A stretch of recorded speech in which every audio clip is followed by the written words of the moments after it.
I think all of us realize more and more dramatically each day that the world we live in is tottering on the brink of, well, some very unbelievable dramatic crises of different kinds.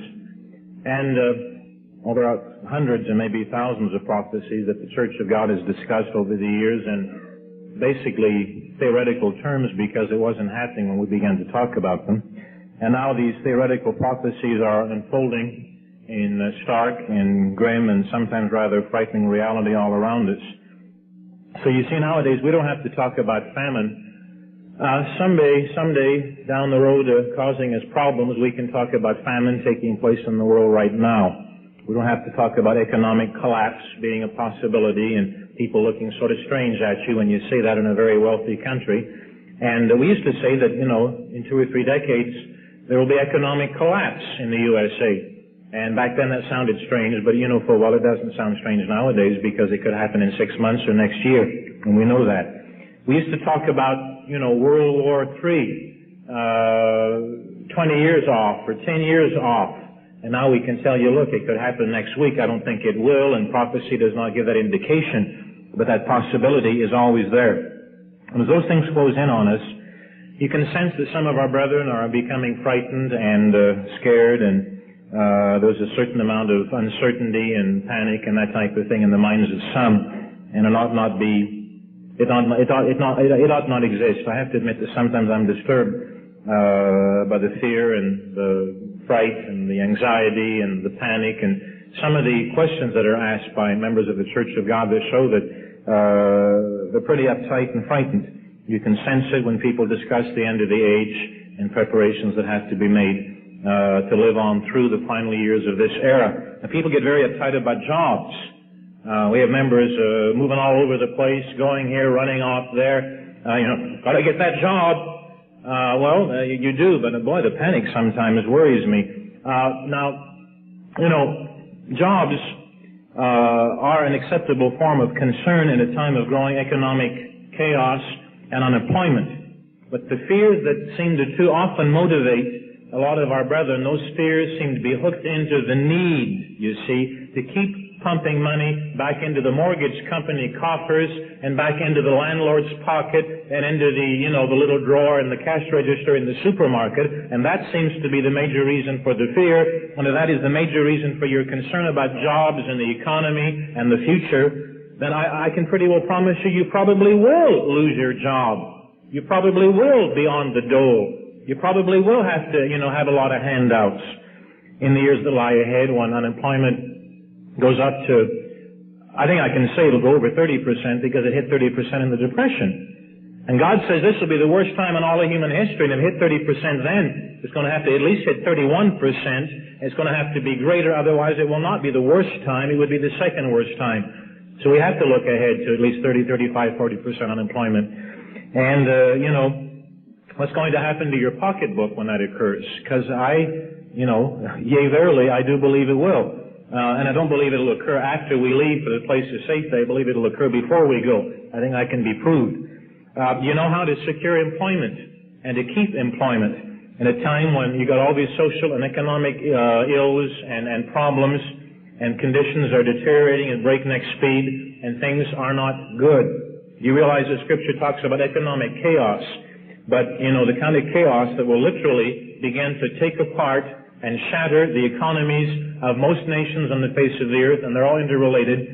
And that'll occur, God indicates, basically before World War III, and before this nation falls, and before we go into a place of safety, and we'll have to live through a lot of that. You realize that to some degree, in fact, World War III and the fall of this mighty nation is going to be precipitated by growing unemployment. By astronomical inflation rates, which can wreck an economy and wreck a people and lead to war. It'll be precipitated to some degree by the plunging value of the dollar, and as the dollar goes down, it's going to take a lot of currencies with it.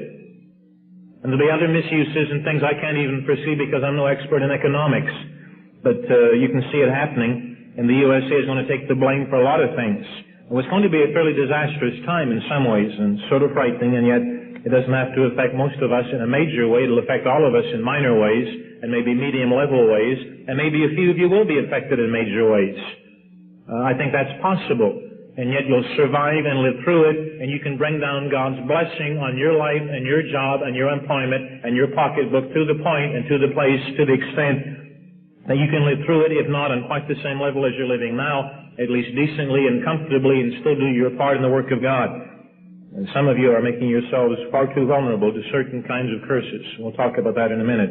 The nation of Israel, in Judah, now, not what God uses Israel, but what the world calls Israel, in the Middle East, in Judah, they're fighting triple-digit inflation over there. Did you know that?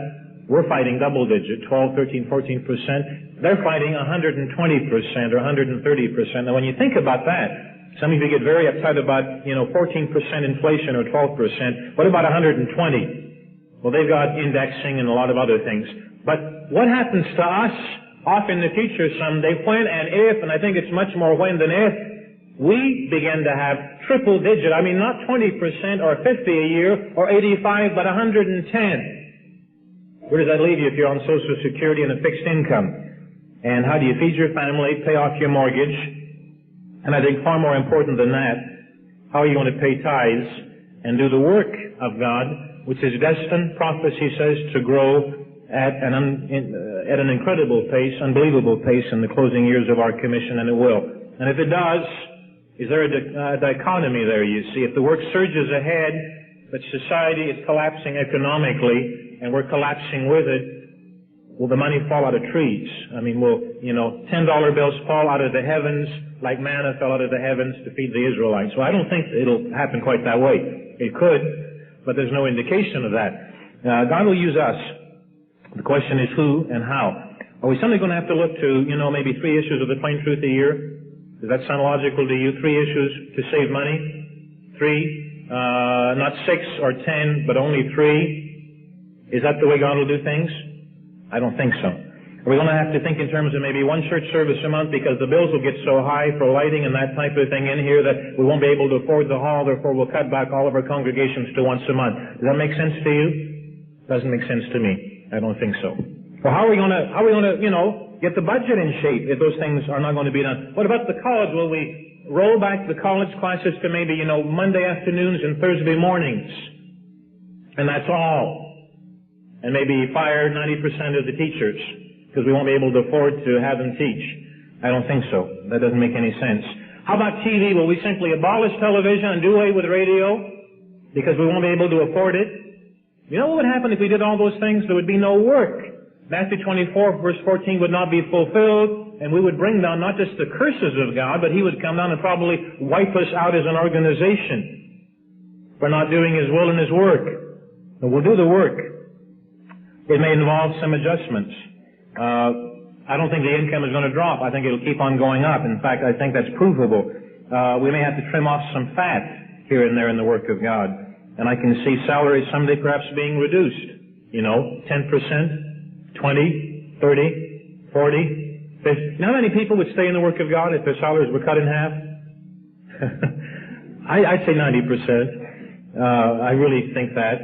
Maybe someday that'll happen. And I don't think most people are going to tear their hair out. I know what it would mean, but I'll have to move. And a lot of other things. But, what did that happen? About 20% of you work in Pasadena. What if your salary was cut in half? Well, we'd all be in the same boat. We'd all be moving into, shantytown together. I think we could survive somehow, in some way. I'll get back to that in a minute if that ever occurs. I'm not saying it would or will, but it might. And there may be other necessary belt-tightening measures. But somehow, brethren, the point is this: the blessing of God is going to be set and established upon the homes and the salaries and upon the lives of a sufficient number of members of the worldwide Church of God to get this work done in power, not done sort of in a miserly way, in a limited way, sort of going to pot and winding down and losing stations and cutting back. Not full of all kinds of dramatic cutbacks, but done in power. And I hope and I pray that you'll be among those who continue on prospering in a time when these very chaotic events begin to occur. Turn to the book of Isaiah chapter 1. You can prosper. That doesn't mean that you'll live better than you live now. You may not live as well. You may and you may not. But you can still receive the blessing of God.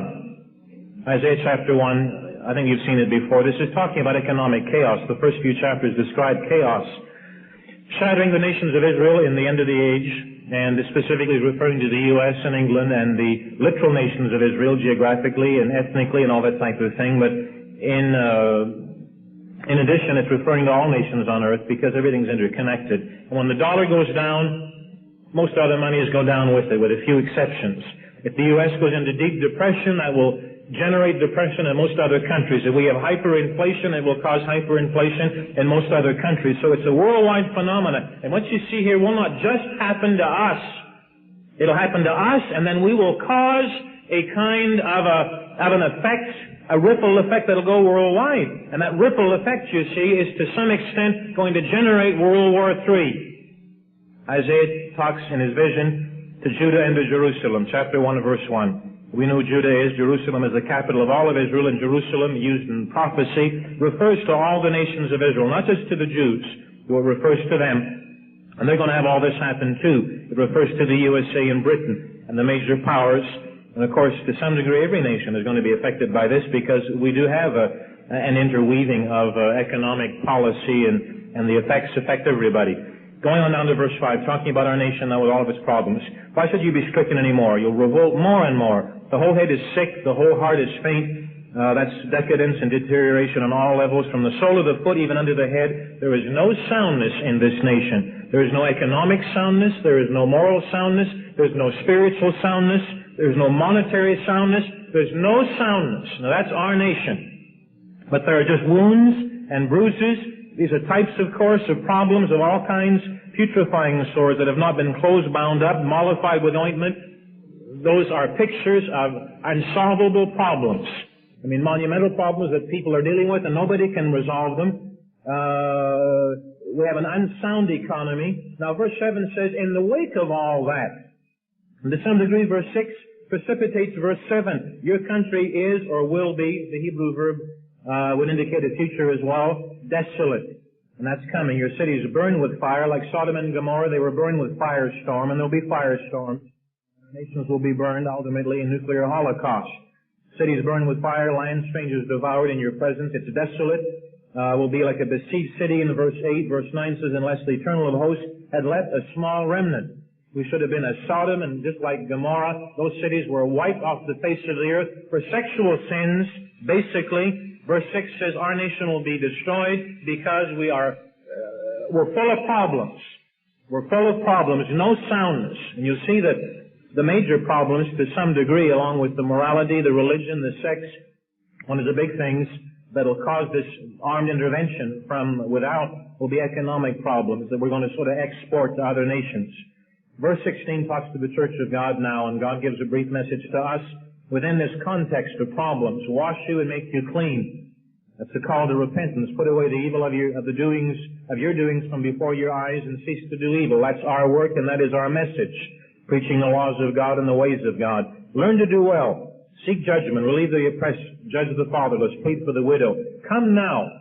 Verse 18. And this is, in a sense, one of the messages preached by us, God through us, teaching this to the world, people wondering how to solve the problems. Let us reason together, says the Eternal. Though your sins be as scarlet, they shall be as white as snow. And though they be red and odious and horrendous, the serious sins, like crimson, they shall be like wool. And, after baptism and after repentance and after forgiveness.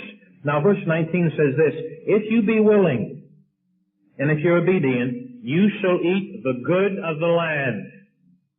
Now, that's in a time, you see, when the whole nation, God says, is full of bruises and putrefying sores and problems, economic problems, no man can resolve, and God says, you shall be, or you shall eat the good of the land. How does that happen?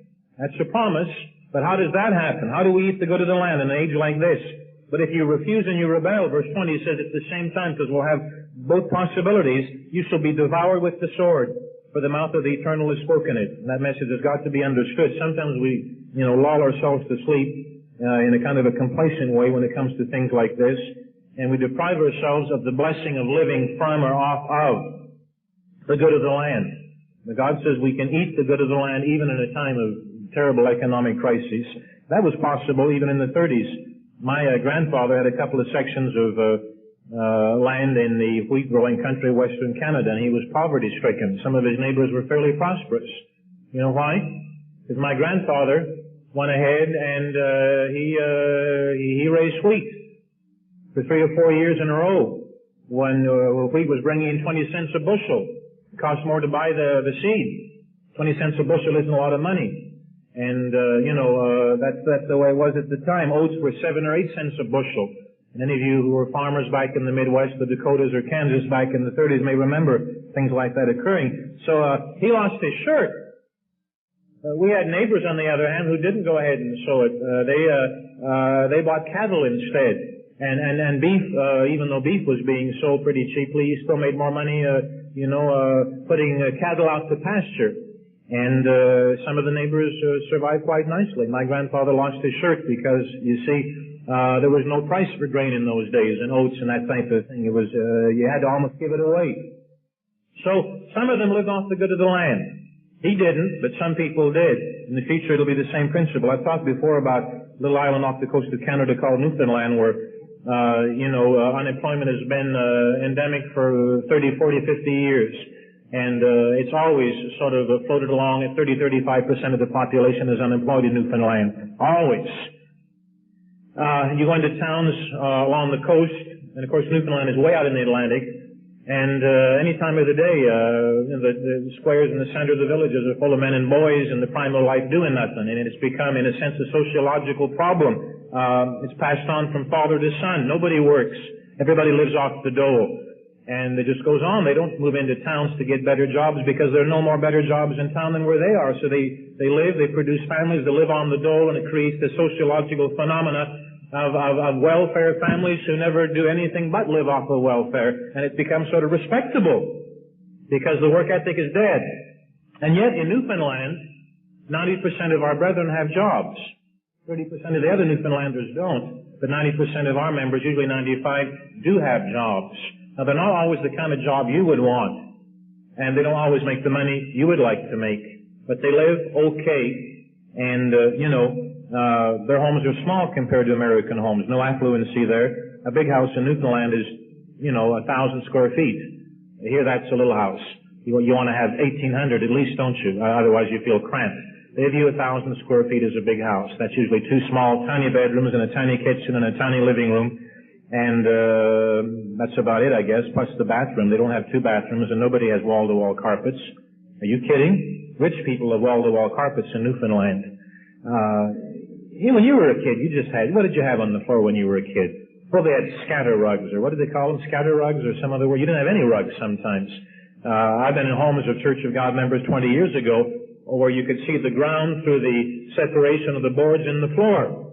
In fact, I was in the home of a member of the Church of God who had built, they had a house on a levee in Natchez, Mississippi, and the house was out in the levee, and they opened up a little hole in the floor and threw their garbage into the river. They lived right over the river, and you could see the river. As you sat in the living room, you looked through the holes, and you could see the river rushing underneath you. A little scary. But they liked it. And after a while, it had a certain charm. You sort of thought, well, this is sort of neat here, and the river's right there. I used to wonder what happened at flood time because it was only a couple of feet below them. But, in Newfoundland, 1,000 square feet is a big house. There are no family rooms. They wouldn't really know what a family room was. But you want a family room, you want a big dining room, you want 2 bathrooms, you want a bedroom for all the kids, you want this and you want that, and 1,800 square feet is not a big house in Southern California. But it is to them. The difference is, they may make $500 a month and pay prices a little higher than what you pay for most goods. But you learn in Newfoundland that happiness, there's no relation between happiness and money. Did you know that? None. I lived in enough poor countries to know that. There's no relationship between how much cash you bring in every month and how often you smile. There is no relationship. There is none. There may be a temporary, when the boss gives you a raise and you come home with a big smile. There's a temporary thing. But permanent happiness, no relationship at all. No relationship at all. I've seen enough of that to know that. If you look in chapter 3, verse 1, I want to show you something about the age ahead of us. Our time now, but let's say as it escalates. Before World War III, is unleashed. There's coming a time of economic chaos. There'll be social ills. There'll be civil disorders. The welfare rolls are going to skyrocket. There'll be a lot of people out of work. I won't tell you how many. But as I say, I think it'll have to be over 30% because it hit that in the Depression. It is not logical that we would have less at a time when God says everything will be worse. Now, will you be on welfare at that point in time? I'm not talking to widows. God says, blessed is the nation that looks after its widows and its women who have no husbands and its elderly. And I view welfare given by the country, by the nation, as one of the few things that our nation does, you see, to bring the blessings of God upon the nation, when it gives that help in a financial way to women with kids who don't have a husband, to the elderly and others who need that help, and of course the indigent and the ill and the sick. I do feel a little bad when the nation gives that kind of money to men in the prime of life who are strong and healthy and don't have jobs. Then something's wrong. Now, I know that those things occur in their temporary periods when a man in the Church of God is going to have to accept welfare and look for a job, and I know all that. It should never be a temporary thing for people like that. That's not how God views it. That kind of help is for the widows and the orphans, the Bible says. And a man in the prime of life should simply go and find himself a job. Chapter 3, verse 1, Behold, the eternal, the Lord of hosts, does take away from Jerusalem, that's all of Israel, and from Judah, the stay and the staff. Now, what's that? Well, notice, the whole, not some, the whole stay of bread. Now, that pictures shortages in grain. It infers crop failures in the U.S. and Canada of such a nature that the whole state, the economic mainstay, to some degree based on the Midwestern farms and grain, is going to be removed.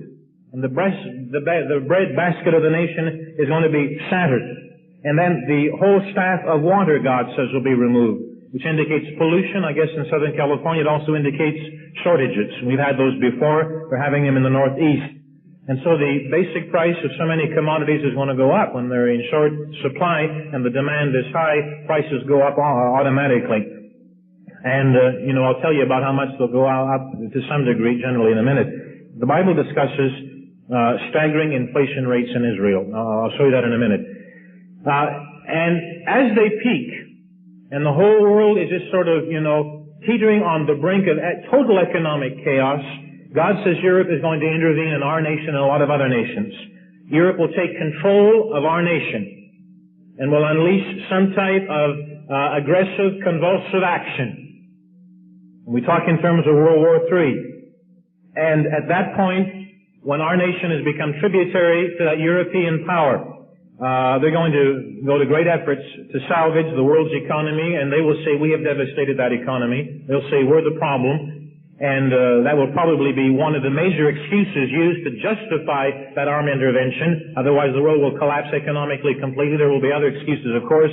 There'll be the religious issue and a lot of other things. But that'll be a major one. The Bible indicates they will abolish the dollar. The dollar will never be used again. The Bible indicates they may even abolish the gold standard. It says that, during the tribulation, people will throw their gold in the streets. Now, why? If gold has no value, has a great value, why throw it in the streets? Well, the indication is they will not recognize the value of gold, otherwise there'd be no reason to throw it out. And it's interesting that all kinds of people will have gold, you see. What does that indicate? You have this picture in Isaiah of everybody standing at the door of their house, heaving all this gold in the street. Well, it indicates, first of all, a lot of people will have gold to begin with. We'll get to that in a minute. Should you have gold? Well, that's up to you. But if you're going into the tribulation and into a time after Europe, if you're not going to a place to safety, I would say your gold isn't going to be much good then. That's what God says. There may be a kind of a cashless economy. It'll be interesting at any rate. I don't want to be around to find out how it works. But it'll be regulated completely, God says, from the office of a coming great European dictator who will view the strengthening and the reinforcing of the world's economy as his initial, at the beginning, at the inception, as his initial major job. And that'll be because it'll be in such bad condition. Then there'll be the religious thing coming in, a lot of other things, political, etc. But what I want to underscore at this point is that World War III comes in the wake of, I don't mean this is the only cause, but I mean it will be a major cause. In the wake of horrifying economic chaos, you're going to have to live through it, pay tithes through it, support the work of God through it, pay your mortgage through it. If you're on a fixed income, what does that mean? Because a fixed income is not going to hold you in good stead. Well, I'll tell you what it means. You don't have to be worried about it because that's going to work out too if you're doing your part. Chapter 3, verse 2. God will take away not just the mainstay of bread and water, but He will leave us some of the other mainstays. I'll show that as well in a minute. He'll leave some and take away these specifically. He'll take away the mighty man, the man of war, the judge, the prophet, the prudent, and the ancient. All of the main leaders who could maybe solve our problems are going to either die or be voted out of office. So we really won't solve any problems because we'll have no men of experience. And verse 4, I'll give children, immature men, men of inexperience to be their rulers and princes and leaders, and babes shall rule over them. We have a future president who's of great age. I mean, the age factor comes up with Mr. Reagan a great deal. He's too old, people say, which I find sort of funny. He's old enough or young enough to be Mr. Armstrong's son. You know, he really is.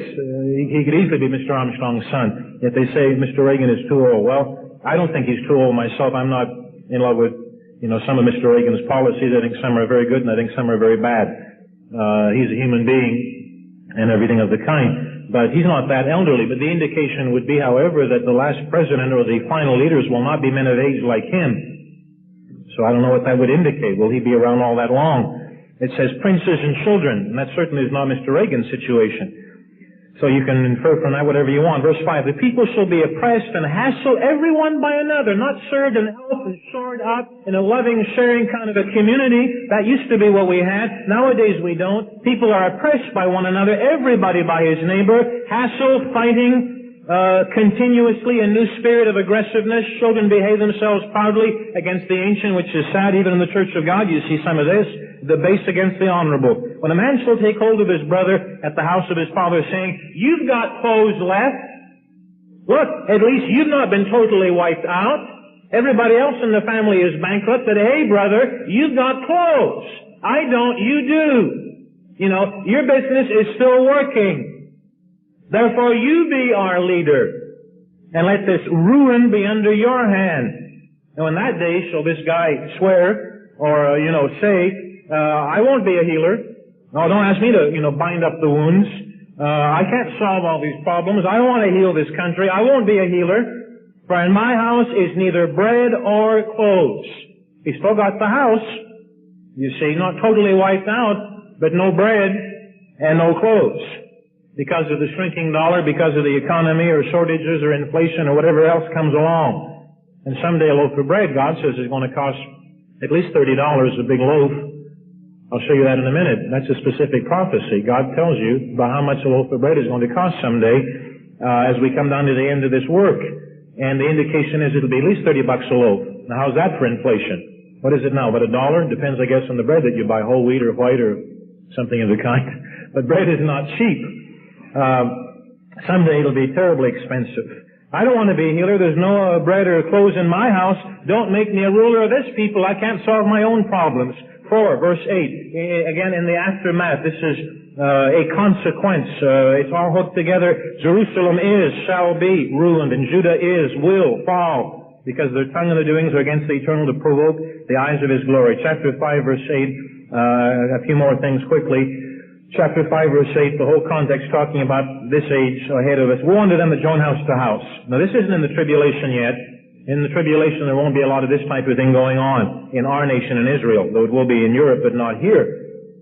If there is anything to even, this is basically for now. Woe unto them that join house to house, that lay field to field, that fill up the whole country, it says, with houses.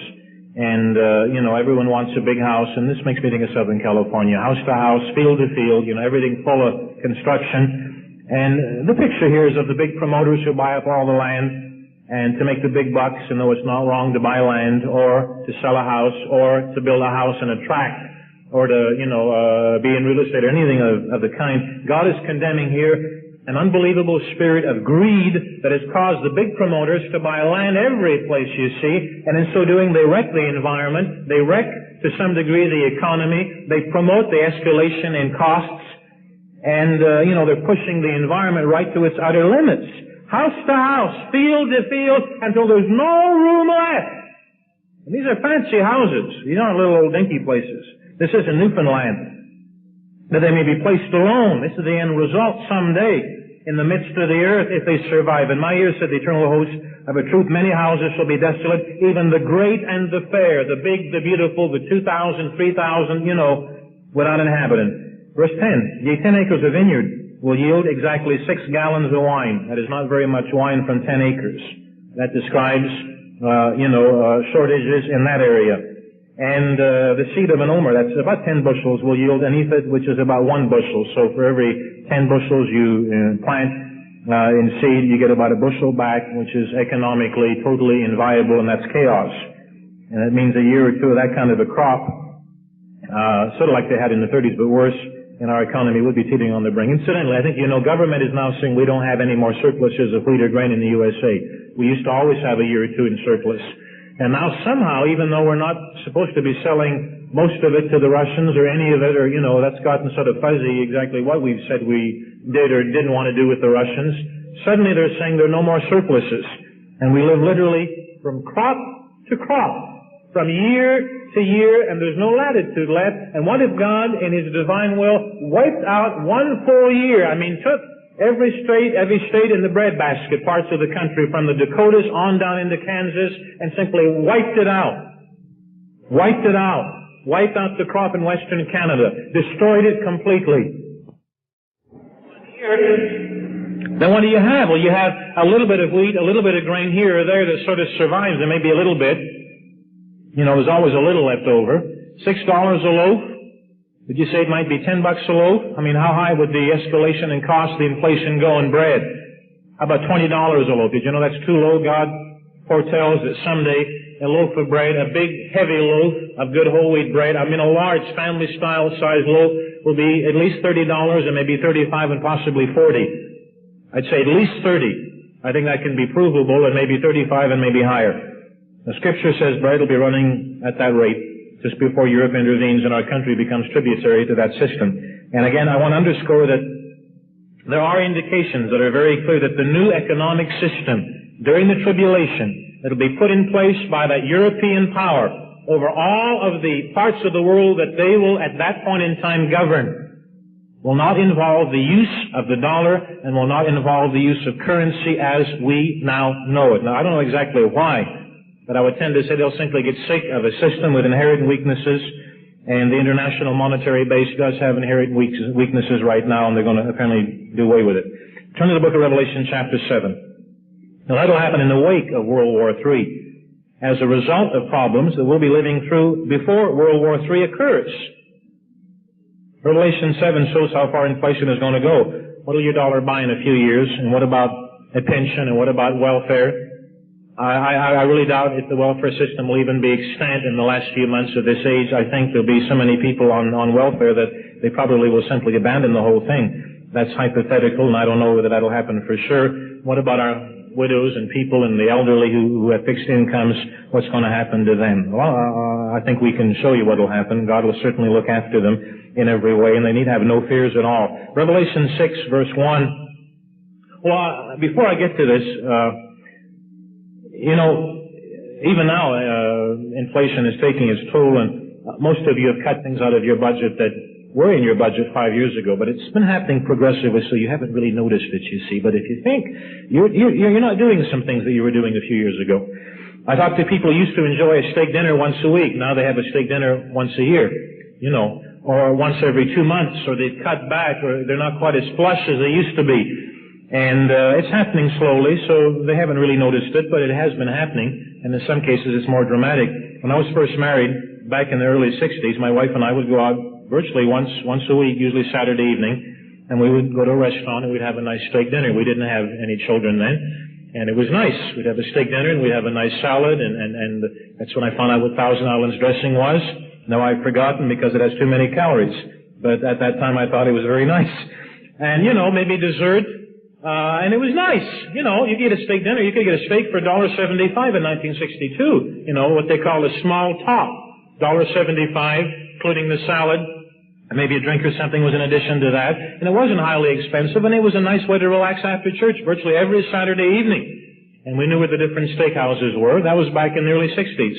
And then kids came along. And as the kids came along, we couldn't quite do that in quite the same way. So, we would go out a couple times a month, but then to a restaurant, but it wouldn't always be steak. About half the time it would be chopped beef steak, which we discovered was very tasty and less expensive than steak. And fish was less expensive and chicken was, so we began to diversify into things that would cost a little bit less money. And of course, as you get older, you get more abstemious and you count your pennies more than you do when you're first married and you're young and stupid, Everything like that. I don't mean when you're young you are stupid. I mean when we were young we were sort of stupid. But at any rate, then the early 70s came, and in the early 70s, as the kids got older and had bigger appetites, we couldn't even afford that. So about that time, you began to hit the fast food places because it costs less money and is cheaper, and you find out what hamburgers are all about, and you listen to all the wild tales about them. McDonald's puts cat in theirs, and Burger King puts chopped rat in their meat, and you hear all these wild stories, and you go back anyway because you don't have any choice. And you hope these stories aren't true, and I'm convinced they're not. I mean, I think chopped rat is much more expensive than beef. There aren't that many rats around to chop up. Anyway, you hear these wild tales.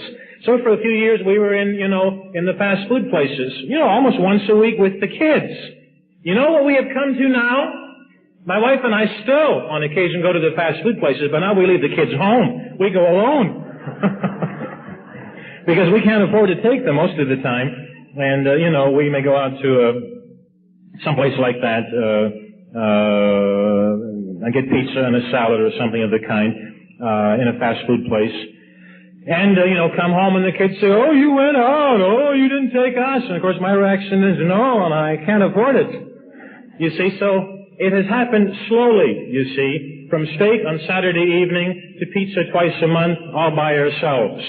And, next year, what will we be doing? Well, I think someday we're just going to have to give up even doing it, and yet I just sort of have this need on occasion to go someplace rather than sit at home, and if it's straw hat pizza, well, it's straw hat pizza. But, it sneaks up on you. What have you left out of your income and out of your lifestyle in the last few years? I mean, you've gone all the way from the local steakhouse, and now you're down to Sizzler. Now, I'm grateful that Sizzler exists. I really am.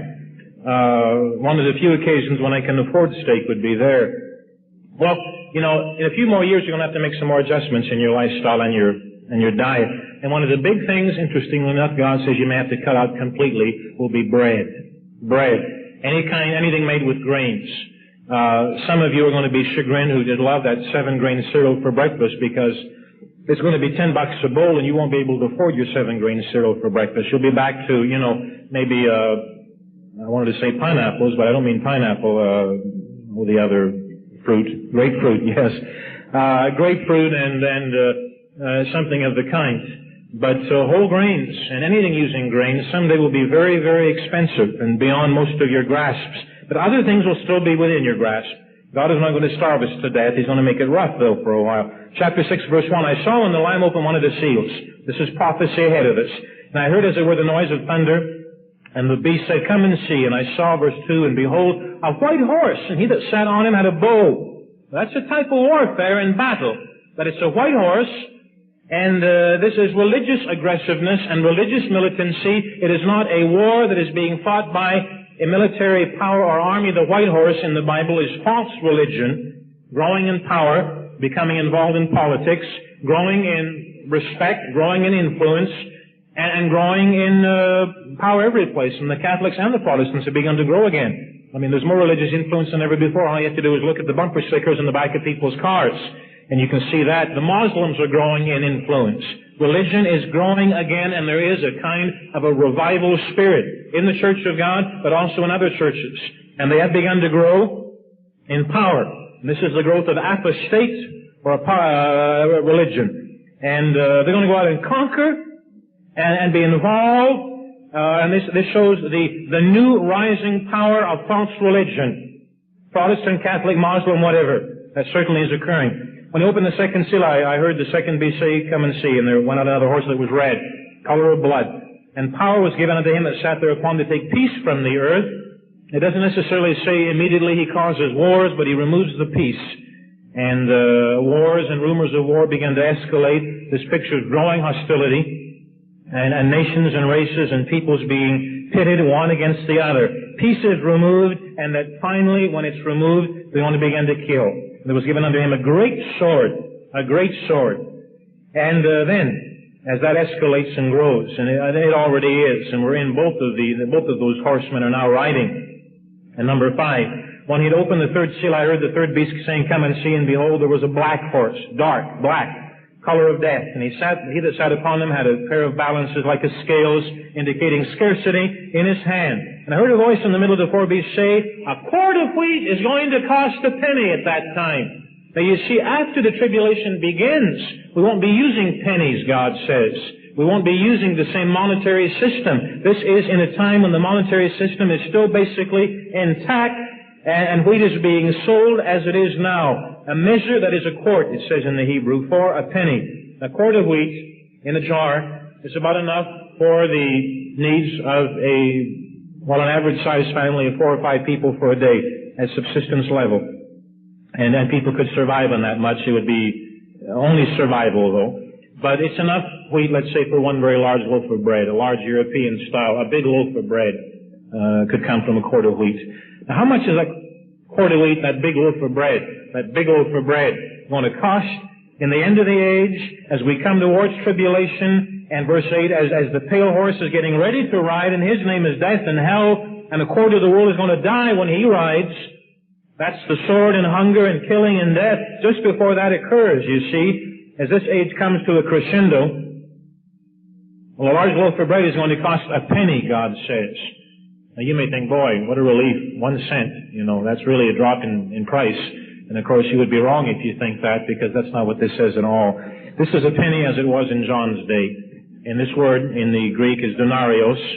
And, you get the word for money in most Latin languages comes from denarios. It's denaro in Italian. And I think it's a similar word in Spanish. And in the year 31 AD, a denarius was equivalent to a full day's wage. That can be proven. Read Matthew 20 verse 2. You've read it before in the parable there. It says a man who was going out in the field to work for a full day's wage, God said, "Give him a penny." You can go back in history, and a penny was a full day's wage. That was not 1 cent, but let's say an acceptable amount of money for a laboring man without a lot of specific skills. A laboring man who worked in the field, a farm worker, would be given about a penny a day, and with that he could live adequately on the level of a farm worker. It was a laboring man's salary. Now, that was standard pay for a day. Now, you get the inference here. God says a large loaf of bread someday, in the end of the age, will cost you the equivalent amount of the full day's salary of a working man. That's why I say $30, $35, $40. Now, of course, if you're a garbage man, you make much more money than that. I'm just talking about a guy who works in a gas station, you see. A true laboring man who gets, an average salary a little perhaps above the minimum wage. If you even take the minimum wage, on minimum wage, 8 or 9 hour a day, you're probably making $20, $25. I forget exactly, I can't compute that quickly in my mind. But even a minimum wage, this is still about $25 or so for a large loaf of bread. Now, that bread, you see, if it takes your whole salary for one loaf, you have nothing left for any vegetables, you'll have nothing left to pay the rent, and you certainly have nothing left for tithing. What does it mean? Well, it means you and I won't be eating a lot of bread, for one thing. Will there be other things that will cost less? Yes, because God is going to remove the staff of bread, and what is left, you see, will be horrendously expensive, but He will not remove all of the staffs. He'll leave some. Well, it's going to be a hard time and involve some adjustments, but He'll leave some. At this point, you're probably wondering what He'll leave and how you're going to survive. And what does God mean in Isaiah when God says, if you're willing and you're obedient, you will live off the good of the land? It means there'll be some good left, you see. It will not all be destroyed completely. Now, how do you put that together? Well, the answer is in the rest of this little verse right here. You'll find that some foodstuffs will not be horrifyingly scarce and horrifyingly expensive. They'll be higher than they are now, but some will be very high and some will be more moderate. So there'll be huge shortages in some areas and moderate shortages in others. And we'll live in what some people call a boom-bust kind of a society, that is, with mixed phenomena. Shortages and inflation in certain areas, prices sky high, and in other areas there'll be sufficient supplies, and in spite of inflation, prices will be a little bit more moderate, and if you're really serving God and doing what you should be doing, you'll be able to squeak through and still live a fairly decent, on a fairly decent level. And it's not a paradox at all, it seems that way. The prophecy says someday bread will be out of our grasp, but wine and oil, God says, will not. Now that means olive oil, but olive oil was used back then, you see, as their standard fuel. They used it for cooking, but also as fuel. And of course, the question I might have, purely hypothetical, is the olive oil that they use then as fuel, is it a type of the black stuff, you see, that we use as fuel? We use the word oil to refer to both olive oil and, the oil we use in industry that comes out of the oil well, a totally different substance. If the word is the same, and both of them are fuels, and could one refer to the other? I don't know. But I want you to see what verse 6 says. A boom-bust kind of a society, some things in greater supply, some things totally wiped out, adjustments required, but somehow human beings will be able to live if they'll make those adjustments. I heard a voice in the midst of the 4B saying, a quart of wheat for a full day's salary, 3 measures of barley for a full day's salary, but see that you hurt not, do not touch, don't damage, do not create the same kind of a shortage in the oil and in the wine. Does that mean if you're a wheat farmer, you should sell your farm and buy a wine store? I refuse to answer the question. I'll tell you why. Because God basically says He'll bless you where you are. And I don't think God wants us, that kind of mobility, racing around madly trying to work the angles to make sure that we got a job that's going to last. Maybe some of that is okay, but I think people can go too far. But what God is trying to tell us, sort of interesting, that both were used for fuel. Do not hurt the oil and do not hurt the wine, God says. Now, if we were to go into a time of total depression, that is, if everything is wiped out, if everything costs as much as bread is going to cost, you see, we would have horrendous prices, tiny salaries. It would mean this. We would have to fire 90% of our employees in the work of God. We would have to turn the plain fruit, which is beautiful right now, into a little tiny 3 times a year, 2-page tract, printed on beat-up paper like the Jehovah's Witnesses do it. Have you ever seen their little tracts? After about 3 months, the paper is such poor quality it begins to literally smell. If you stick it in, if they come by and they sort of stick it under the door and you stick it in the cupboard, after about 3 months, it'll get moldy. It is very, very cheap stuff. I'm not criticizing them. I'm just saying we would have to go to that. And I don't think it is God's will. I see no indication of that at all. But if there's total inflation, triple digit in every area of life, not boom bust, but bust every place, no soundness at all, no areas of prosperity at all, then we would have to go back to that. And we will not finish the work of God. We will let the work of God simply fizzle. And we will not have a fizzling work. We will finish the work. Now, I know there'll be unemployment. I think everything indicates it'll have to be over 30% to beat the Great Depression of the 20s and 30s. So that is up to 35 or 40, which means, an awful lot of people out of jobs. And God hasn't called the great of the world. And some of you don't have, fabulous backgrounds in the work area. And some of you do, and some of you don't have a lot of training. And yet God somehow is going to deal with that and work with that. And I'll tell you how in a minute. But it will not be straight across the board. Some areas of the economy will be somewhat healthy, others will be very, very sick, and we'll have the boom-bust situation. Remember, in Newfoundland, with 30% unemployed over there, chronically unemployed, virtually all of our members have jobs. And our members are not people of vast education. We have some very simple people. They all have jobs. In areas in Newfoundland where the fishermen sit around and catch no fish, our members who are fishermen always seem to catch some fish, and God keeps them going. In the Cameroons in West Africa, they got 60% unemployment. In the Cameroons, virtually all of our members, dozens of them, have jobs. About 90% have jobs when 60% of their compatriots in their country do not. And we keep the Sabbath and do a lot of things that can create some problems. But the 10% that don't have jobs, generally within 5 or 6 months, God will find them one. They'll find one if they look.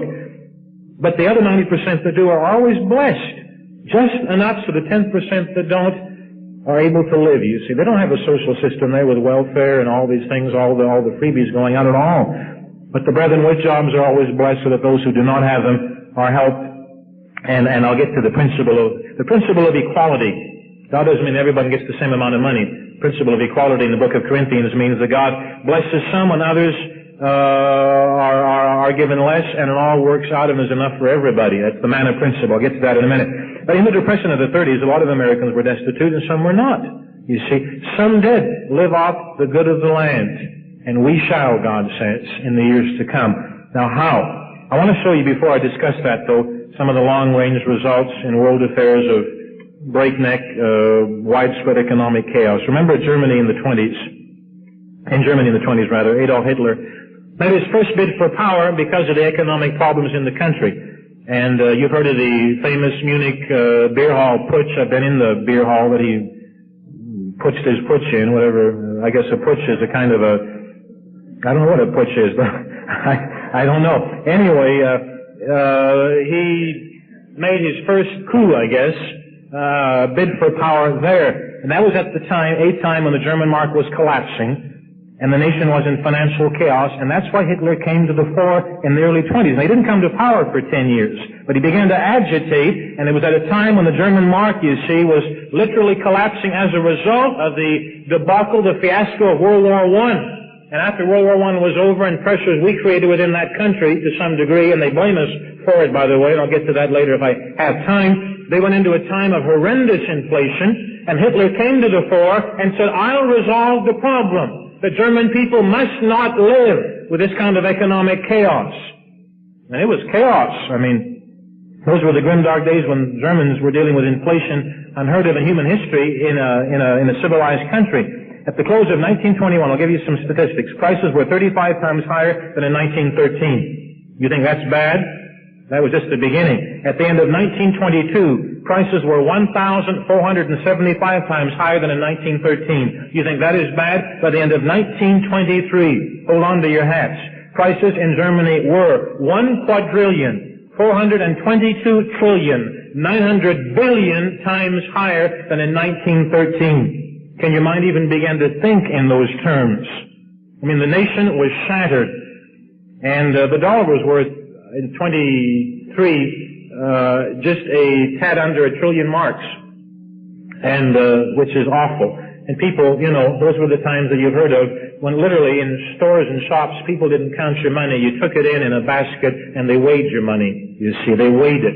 They didn't even bother to, you know, go through it one by one. Those were the days when women would go to their husbands' jobs and factories and plants with big, huge, laundry baskets, and men got paid at the end of every day because every day prices went up by 3,000, 4,000, 5,000%, and they would simply fill baskets with, hundreds of thousands, millions of marks. And people would run to the stores because the prices went up every hour. The prices would triple or quadruple on the hour, and every hour made a huge difference in what you paid. Well, the German nation was scarred by that, brethren, and the scars have not healed. You need to understand that. That's why the Germans have always been very parsimonious, very abstemious, very like this in a sense in economic things. And it was under Hitler made his bid for power. It took him 10 years. And the reason, ultimately, that he began to persecute the Jews. There are many, many reasons for it. And, it was a horrendous thing that he did. But one of the major reasons that he claimed was that he said the Jewish people in Germany directed the economy. He said they were the bankers and the entrepreneurs, and he blamed the Jews for the economic woes because he said they held the economic purse strings. And Hitler said we must eliminate the Jews so we can cut the purse strings off from the Jews, and that we must punish them for having wrecked the nation. Now, that was one of his excuses that he used to unleash this horrendous bloodbath. They went on for 15 years, really, if you go back to the beginning when he began the initial persecution. To save the economy, he said the Jews must be eliminated. Brethren, who's being blamed for the economic woes of the world right now? Not the Jews. Americans are. Do you realize that? When the Germans get together and discuss how to somehow do something with the economy of their nation, they yell and scream and carry on about the dollar and our economic policies, and we're getting the blame this time around. That's a little chilling. Now, who panicked the most in 72, I should say, when the devalued dollar in the early 70s upset the equilibrium of the European money market? You know who panicked the most? The French? Oh, the French don't even bother with things like that. They're too busy drinking wine, enjoying life, walking around in parks and looking at the sky and writing poetry. The French do enjoy life, and the world can collapse all around them, and they take scant notice of it. It's just their natures. It's a beautiful trait of character. I wish I was like that. You know what the Germans did? They had a fit in 72 when the dollar began to upset this equilibrium because they remember 1922, and they have not forgotten. Now, do you remember in March of 78 When the Germans offered to lend the Americans, we Americans, wasn't it 2 billion Deutschmarks that they were going to lend us so that we would have the cash to buy back $1 million, euro dollars, the money that we sent to Europe, floating around in Europe, which upsets the economy over there and creates instability. And the Germans keep saying, get your dollars out of Europe. We keep saying, well, we can't afford it. And they say, well, we'll loan you 2 billion Deutschmarks so you can buy your own crummy dollars back and get them out of our country. I don't think we accepted the offer, but I think you begin to see the panic in the minds of the Germans who have gone through the worst economic crises of any modern nation that I know of, except with some of the nations in South America. Well, the Europeans don't want to see 1922 reoccur. That was a time when it took 20 million Deutschmarks to buy a spool of thread. And someday, you see, their greed for power, their need for economic stability, which is very, very strong because of their scars and the memories. And this is in their history books. When they read history, they learn about that. You don't. Most Americans have never heard of that occurring. They're going to unleash someday a very convulsive, violent time. It'll be based upon hatred for the USA, but rather than that hatred will have many, many, many, many stays, many props, many sources. And the economic crisis in the world, and they do blame us for it, whether we're totally to blame or not is immaterial. They say that we are, is going to be one of the major factors. There will be others. There'll be the intervention of the Pope and the Catholic Church and that white horse and false religion and all the rest of it. But this will also be a major one. And the aftermath will be a new economic system. Notice Revelation 13. Pretty drastic measures are going to be taken to put things back on a solid foundation and in their own perverted way. The European economists are going to manage that. It's going to become very prosperous over there once again after it's sort of, been demolished now. They're going to have prosperity given back to them there. Chapter 13, verse 16 gives you part of the system that will be established, totally economic. Well, the whole system won't be, but one of the foundations will be. It'll be religious and political too, and mainly that, ultimately. He caused all. That's the beast. I used to call him the beast of Belgium. I don't know where to live. I used to think he'd live in Belgium, but I'm not so sure anymore. Anyway, whatever beast he is, whoever he is and wherever he lives, he'll cause all, not some. Everybody's going to be named and numbered. Small and great, rich and poor, free and bond to receive a mark in their right hand and in their foreheads. Whether that is literal or symbolic is hard to say. It could be a letter, a sign, a number, a stamp in with a laser to identify you. When you go into a supermarket or a store or anything of the kind, it could be a symbolic mark, that is a kind of a pledging of allegiance to that European power, involving allegiance to their days, to Sunday, and to their rules and laws and their religious beliefs. We're not sure if it's literal or symbolic, but there'll be a mark in the right hand and in the forehead. You think with the mind, you work with the hand, so it could be symbolic. It may be both symbolic and literal. But notice, whatever it is, nobody will be exempted. No man, any place, under that authority can buy or sell, and that is, you see, an attempt, because the regulation of buying and selling, of trade, of commerce is going to be so radical and so total, it proves that if you have to have that kind of an antidote to solve a problem, the problem is very, very great, and it means that this will be predated by heavy economic problems. So no man can buy or sell a thing. It's going to have to be regulated totally. Say, he that has the mark, the name of the beast, the number of his name, and all the things that that implies in the way of allegiance to that authority, to Europe, and coming under total subservience to that power. Now, I must underscore that this indicates and infers total control, dictatorial control, you see, of buying and selling. That is the basis of the economy. This is economic control. There will also come political control, and as you'll see here, the indication of total religious control. Anyway, that's going to be quite a crisis, and we'll live through it. We'll live through part of it. We will still be using pennies, though God says, to buy bread. While we're around, they won't be using pennies. Then they'll have this mark, and they'll be buying and selling, but the indication is that they won't have quite the same monetary system. Now, what was I going to say? The question we have to deal with is this. Knowing that there'll be some jobs available, obviously, because the nation will not collapse totally, but a lot of unemployment. Knowing that the work of God must be done. And yet inflation could destroy us. It could cause, paper to go so high. It could cause The postal rates go so high that we couldn't even do the work of God. Knowing all those things, we're going to have members working and have members receiving, in the context of that time, fairly decent salaries. How can we pay the rent, prosper, buy food, pay tithes, and be actively involved? I want to tell you 4 things that we're going to have to be doing and have to understand, and they all revolve around God and spiritual service to God. I will not recommend some sort of wild, crazy physical thing you can do, like, moving to Alaska and building yourself a survival cabin. We have members who have done that, by the way. I like to write them all letters and say, come back to town, friend. This isn't what God wants you to do. And it isn't what God wants you to do. You may have to get out of the smog and go live up in Mount Baldy, but I'd say come on down into the valley and work every day in this awful smog and go on back up there at night. But to hide out there is not what God wants. I'm not going to recommend you sell your house and buy gold with the equity. In fact, Scripture says, as I've already mentioned, someday they'll throw the gold in the street. And the time frame seems to be during the tribulation when this beast power regulates everything, and obviously he's not going to view gold as anything that's important. But and I don't think it's wrong for a member of the Church of God to have a little gold if he thinks he would like, he's got a few dollars and he wants to, do a little bit of that. I don't think that is necessarily wrong, but there is a limit, and there's also a question of trust, and that is not the mainstay of our planning for the future. I know a member in the Church of God who did sell his house, and who's basing his future on the fact that with $30,000, $40,000 in equity, he has bought gold about 3 years ago. It's tripled in value, and he's very proud of that. And he's got his gold scattered around in different banks and different safety deposit boxes because he feels someday the banks will all collapse. He's read Rupp and all the little books with the green covers, so he's following that right down to the letter. And he's got it in different banks so that if this bank collapses, he can run to this bank and grab the gold there.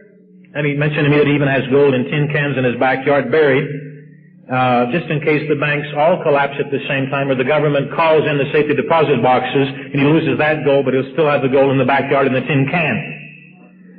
And I think, oh boy, I really do. Again, I don't think that the Church of God would ever say a member who's maybe prosperous or has some equity shouldn't buy a little gold, and I don't know.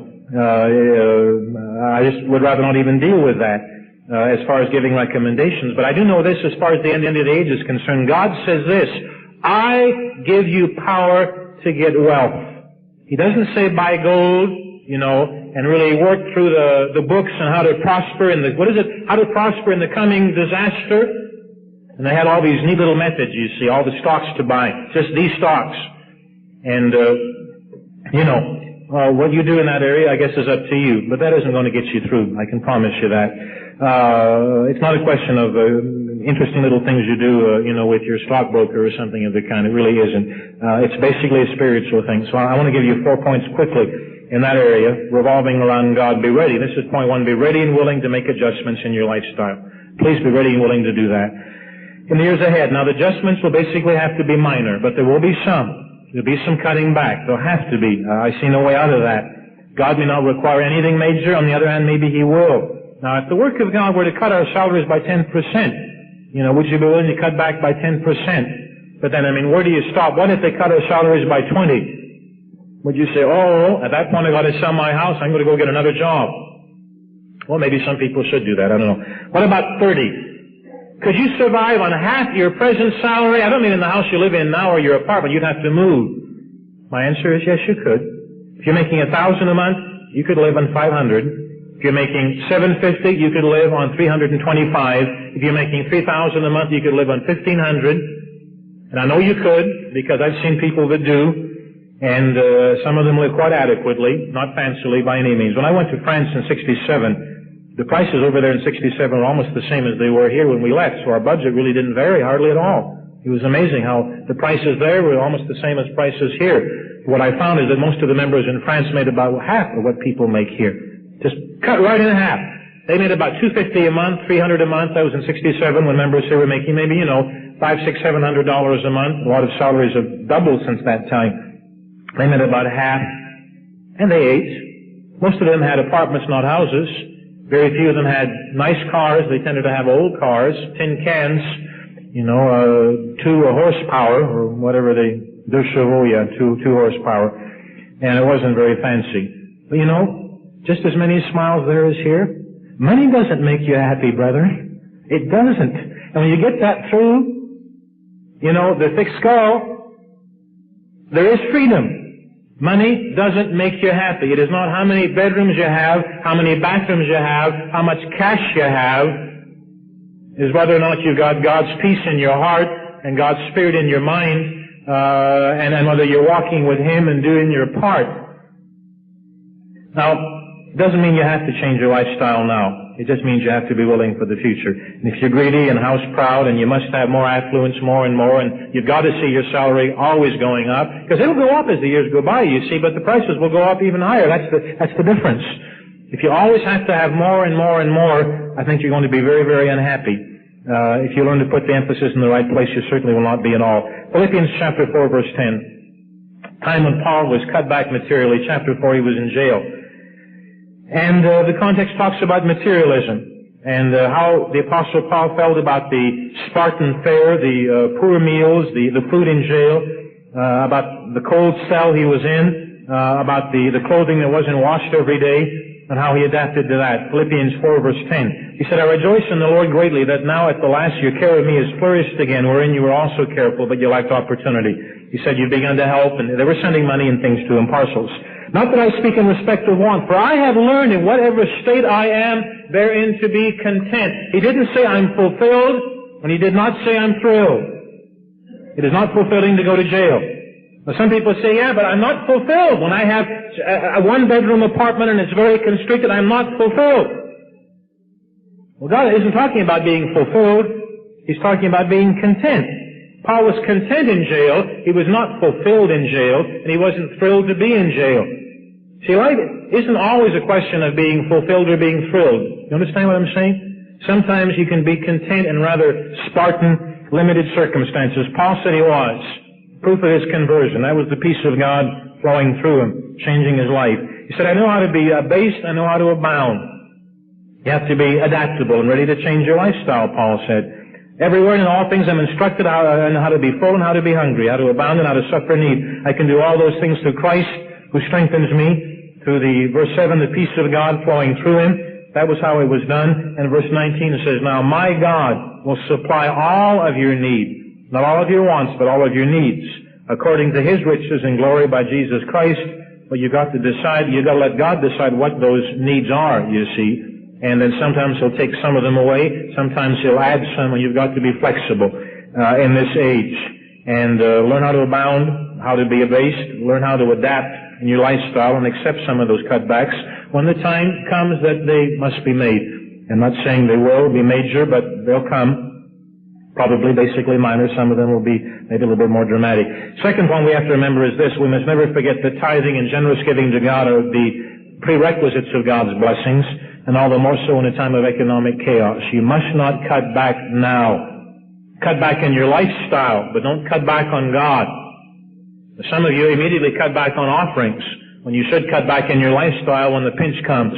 Rather than give less, you've got to seek ways to give more, you see. And when it looks like your job is being phased out or you're not going to get a raise in cost of living or the salary may be cut, the way to reverse things is to somehow give to God a little more at that point in time so God can give you back more. And our immediate reaction is to cut back on God, you see, when it gets rough. Your immediate reaction should be to do quite the opposite. Malachi 3, we've read about tithing in Malachi 3 before, but I want to show you the context and then show you that it is a prophetical context. It isn't just a principle for God's people throughout the centuries. It's specifically a principle for us now. Applied to others only in type.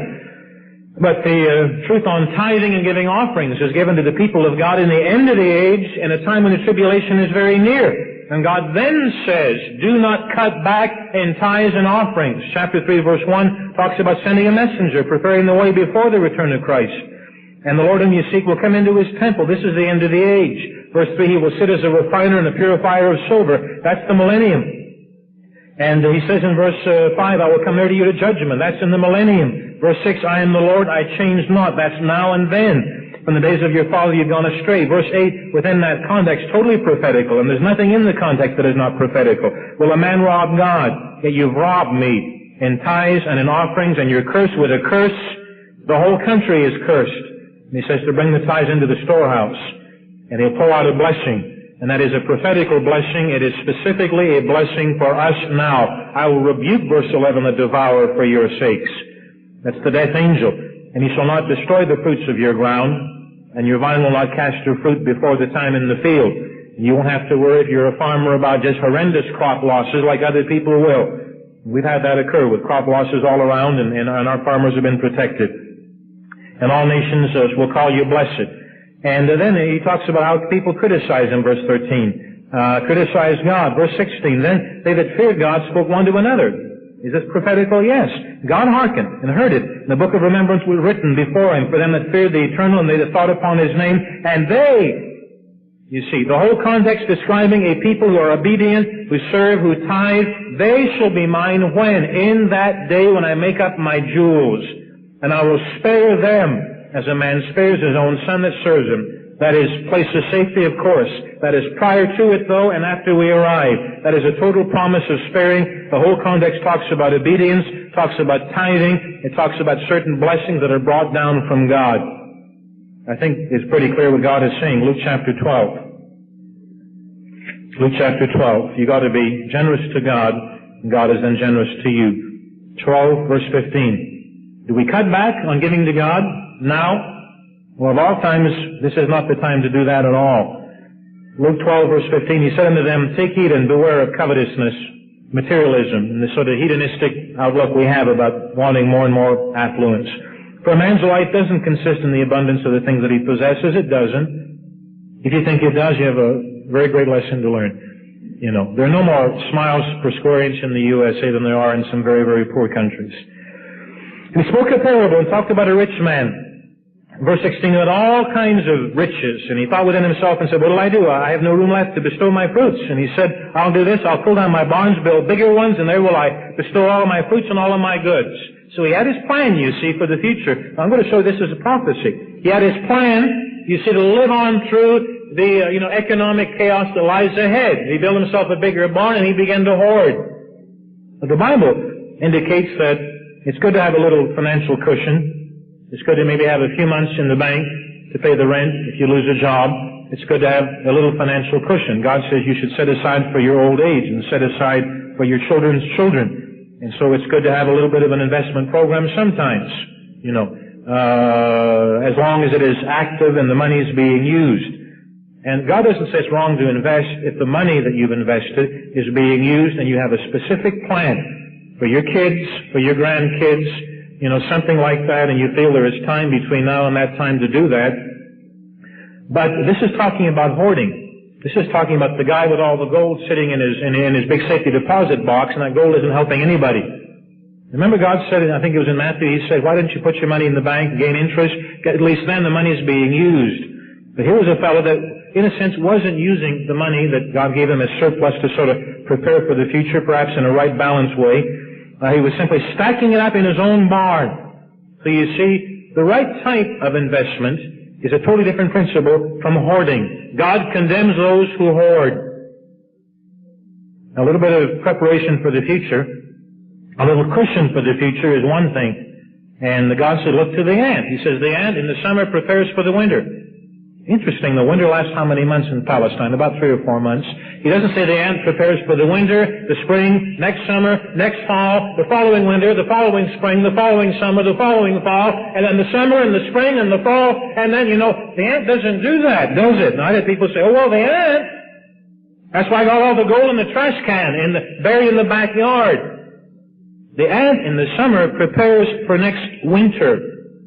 Okay? Not for the next 35 years at the same time. There is a difference.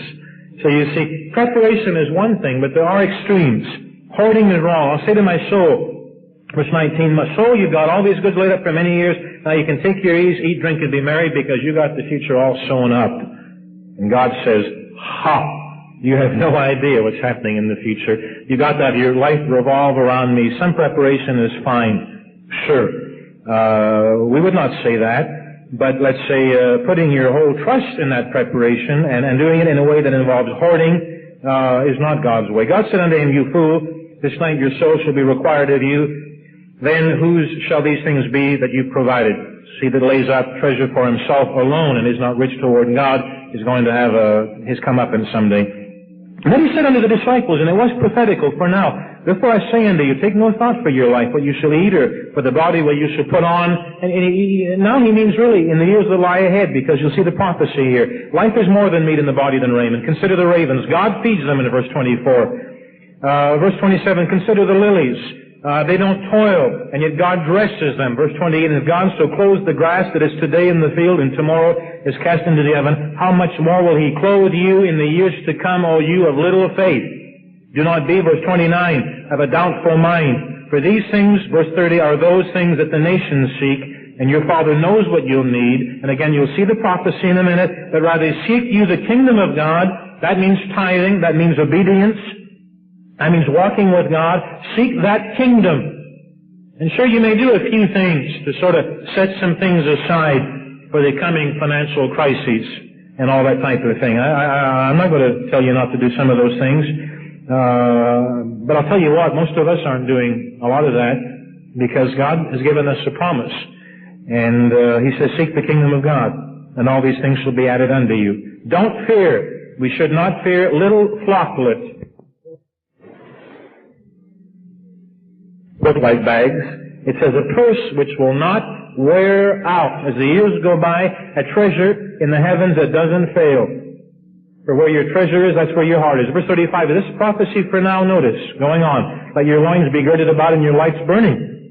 And you like unto men that wait for their Lord when He will return from the wedding.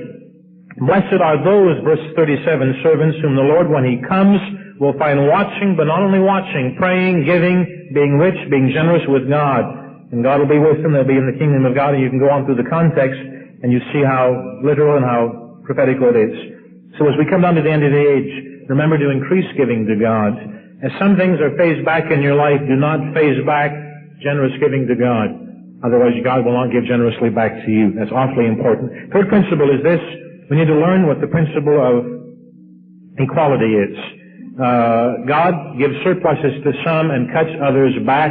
And those who have a surplus need to realize that God ordained that surplus, you see. Purpose that surplus so that it could be shared in part with others. Now, a surplus, a blessing means some of it you spend on yourself, of course.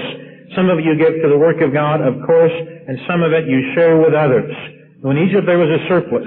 That was because Jacob and his family had needs. And God created a surplus here so that those who lived in this other area could go over there, and the surplus, in a sense, was for them.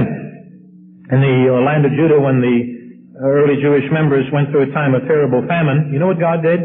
He created a surplus in Corinth. And the Corinthian and the Turkish members had a little bit more than he normally did, and that surplus, you see, was not for them.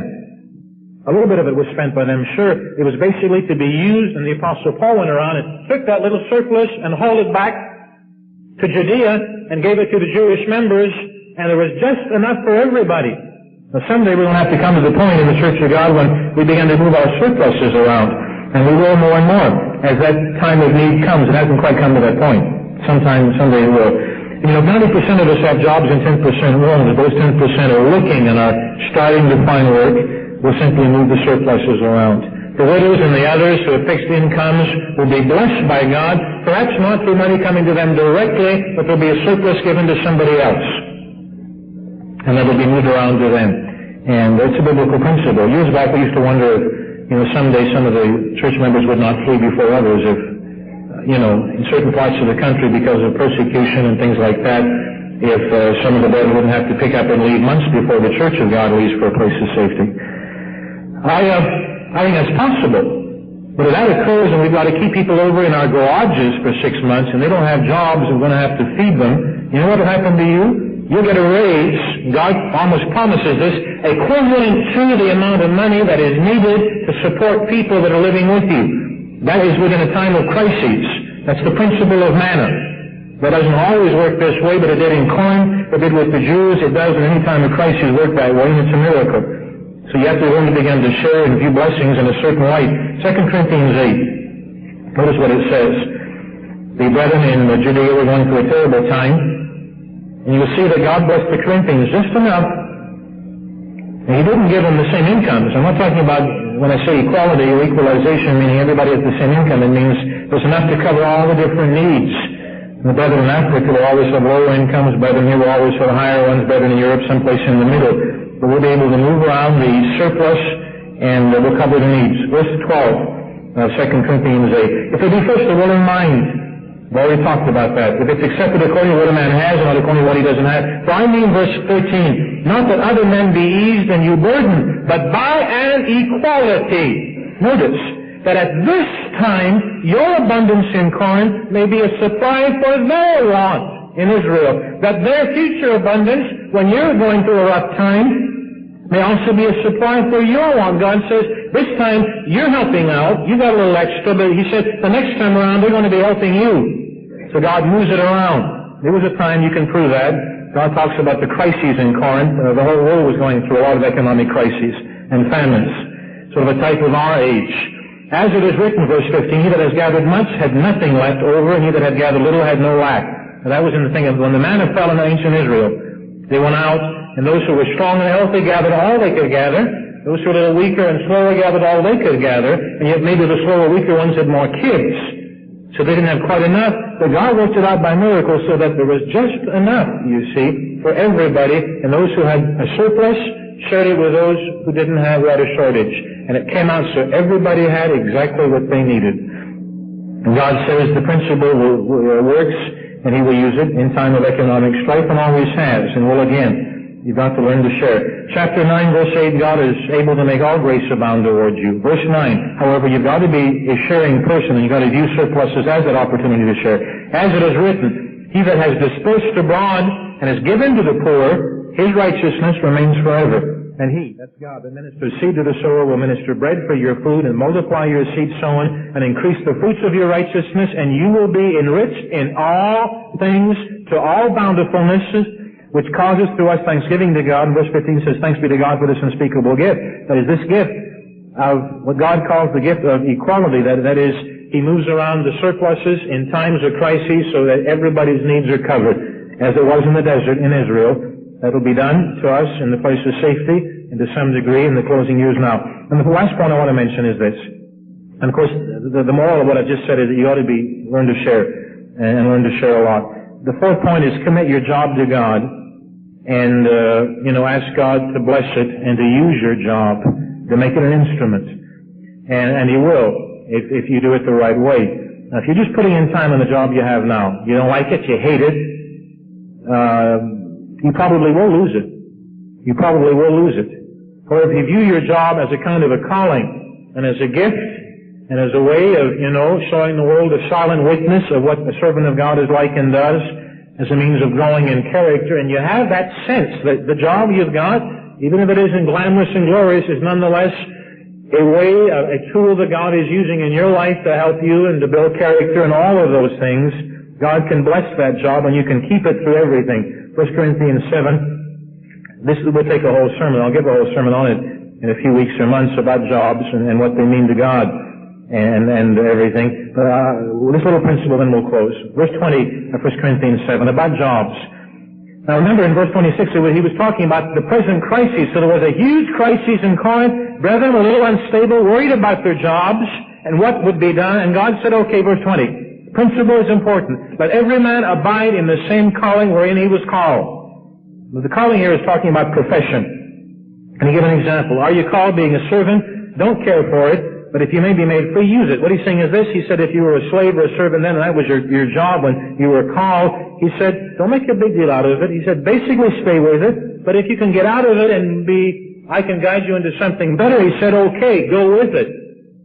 What he's saying basically is be very slow to move out of a professional area that you were in when God calls you, because maybe there's a tie between that area, that labor, that job, and the kingdom of God and how God is going to work with you. And you can get yourself outside of His will. And that can be sort of dramatic.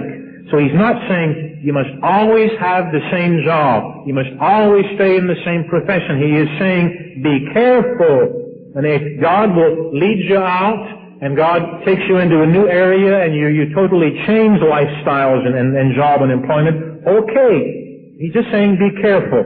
He's not saying don't change. He's saying be slow. Verse 21 is very clear on that. For he that is called in the Lord being a servant is the Lord's freeman, likewise also he that is called being free is Christ's servant. You're bought with a price. You're bought with a price. Do not become the servants of men. Brethren, let every man wherein he is called. Again, this is job, employment area. In general, therein abide with God. That changes everything. The inference is that it is important to God that you work and be employed in a certain area of life. And you can abide therein with God, and He can bless you in that area of life, and He can sanctify the job. We'll talk about that more. And again, it doesn't mean that if when God calls you, you're working in a gas station, that it's wrong to, accept a job working as a manager in Woolworths or Wilco or something of the kind. It does mean be very slow, and God can bless you, and you can abide with God. Now that was in a time of distress then, because people were worried about jobs and professions and fun thing. And I'll talk more in a future sermon about what that means and how God works through jobs and how God can bless it. And you can keep a job through everything. Proverbs 28, and then we'll close on that. Ask God to sanctify your job and to work through it and to bless you in it, and to bless the company, and to bless the bosses, and to bless the whole team that you're a part of. And of course, if God begins to move you out of it, then, God says, be willing to move out of it, but don't be running madly from job to job and profession to profession, looking for the goose that lays the golden egg. Be very slow and careful in those areas, and try to rise and do a good job and rise to the occasion. And be very much a part of the job in a right way, not a workaholic, but, respect it for what it is. Proverbs 28, verse 20. Verse 18. Whoever walks uprightly shall be saved. He that is perverse in his ways shall fall at once. He that tills his land, that is, really works at it, shall have plenty of bread. And yet God says, He's going to take away the staff of bread. And yet I'm not going to go to Kansas and tell all our wheat farmers in Kansas, sell your farms and move to town. You know why? Because there'll be blessings given in certain jobs. I would never do that. If they want to move to town, that's up to them. But God says, be very slow in doing that. He says, here you'll have plenty of bread. God will work this out somehow. He'll do it. If you do your part, He will do His. The faithful man, verse 20. The end of verse 19, that follows after a vain person shall have poverty enough. A faithful man shall abound with blessings. And some of you are faithful and some of you are not. Some of you have not been tithing. Some of you have been cutting back, and it's high time to resolve that problem, because you will not be blessed. And I'll tell you, you'll be a part of the 35% unemployed. If you begin to cut back on God, God will cut back on you. This is no time, you see, to be putting yourself in a position where you are vulnerable to all kinds of awful curses, economically speaking, because they're coming. A faithful man will abound with blessings. He that makes haste to be rich will not be innocent, you see. Don't make haste to be rich. Work through. Work up. Work in a valid area of the economy. And these get rich schemes when you fill your garage full of, Ma and Jekyll's syrup or, some other kind of crazy stuff. That's not what God is talking about. He that makes haste, verse 22, to be rich has an evil eye and considers not that poverty shall come upon him, and all the rest of it. He that, verse 25, is of a proud heart, stirs up strife. He that puts his trust in God shall be made fat, prosperous. He that trusts in his own heart is a fool. But if you walk wisely, you'll be delivered. If you give to the poor, if you serve, if you share, if you learn to share, you shall not lack. Nothing here about survival cabins, about, 2 years of dried fruit in the garage. Now, I know some of our members have 3 or 4 months worth of dried stuff in the garage. I don't. Maybe I should, and maybe someday I will. I'm not looking to that right now. That doesn't seem to be all that important right now. The Mormons have that. Every time you go into a Mormon house, be careful of the clothes cupboards and the closets, because all the dried food will fall out on you. When I was looking to buy a house, all these houses, all these nice Mormon people selling their houses to move to the mountains to get away from the big earthquake, you see, that some of them feel is coming, and the closets were always full of the dried food. Mine isn't. Maybe I'll put some in there for a few months someday, or a couple of weeks. I don't know. But that is not of any great importance at all. If you give and you live in a way that is pleasing to God, you shall not lack. He that hides his eyes shall have many a curse. When the wicked rise, men hide themselves, but when they perish, the righteous increases, and so it goes. The main point is this: there is chaos ahead economically. But brethren, we have been told that we will live off the good of the land. Now, that's a promise. It's a promise from God. He says if you're ready and if you're willing, you'll live off the good of the land. That applies to those in fixed income. That applies to widows and the elderly and those who don't have a lot of expertise or background. God will somehow work these things out. He's promised to do it, and you can claim the promise. And when you do claim the promise, you'll see that fulfilling taking place. Additional programs and literature available at hwalibrary.com.